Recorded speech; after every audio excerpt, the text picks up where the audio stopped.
कल्याण डोंबिवलीमध्ये पावसाचा जोर वाढलेला पाहायला मिळत आहे। मी सध्या उभा आहे कल्याण श्री मलंगड रोड परिसरात आणि आपण पाहू शकता या ठिकाणी मुसळधार पाऊस जो आहे तो पडण्यास सुरुवात झालेला आहे आणि या मुसळधार पावसामुळे या चेतना स्कूल परिसरातील चक्कीनाका परिसरातील 300 ते 400 मीटरचा जो रस्ता आहे हा पूर्ण पाण्याखाली गेलेला पाहायला मिळत आहे।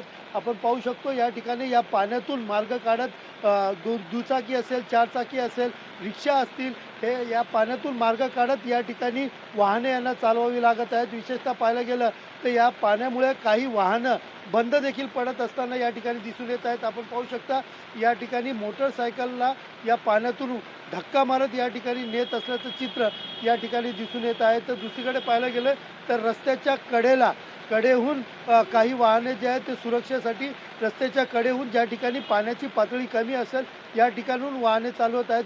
सध्या तरी पाहिलं तर कल्याण डोंबिवलीमध्ये पावसाचा जोर हा वाढताना पाहायला मिळत आहे। कल्याणच्या काही ठिकाणी मोठ्या प्रमाणात पाणी जे आहे ते साचल्याचे चित्र या ठिकाणी दिसून येत आहेत। मात्र आत्ता या ठिकाणी कल्याणवरनं श्री मलंगड रोडला जाणारा व श्री मलंगड रोडवरून कल्याणकडनं येणारा हा चेतना स्कूल परिसरातील हा रस्ता जो आहे हा पूर्ण रस्ता या ठिकाणी जलमय झालेला पाहायला मिळत आहेत। एकंदरीत महानगरपालिकेकडनं या ठिकाणी नालेसफाई केल्याचा दावा केला जात होता, मात्र नालेसफाई व्यवस्थित झाली नसल्याने या ठिकाणी जो आहे तो या ठिकाणी मोठ्या प्रमाणात पाणी साचत असल्याचा आरोप स्थानिक नागरिकांकडनं केले जात आहेत।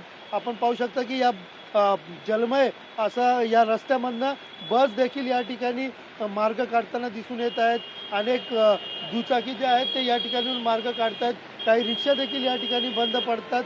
मोठ्या प्रमाणात या ठिकाणी नाहक त्रास जो आहे तो वाहन चालकाला करावा लागत आहेत। त्याचबरोबर आता पावसाचा जोर हा कायम असला तर या ठिकाणी अनेक सखल भागामध्ये या ठिकाणचं पाणी लोकांच्या घरात देखील शिरण्याची शक्यता वर्तवली जात आहे। कॅमेरा पर्सन नागनाथसह सुनील जाधव, TV9 मराठी, कल्याण।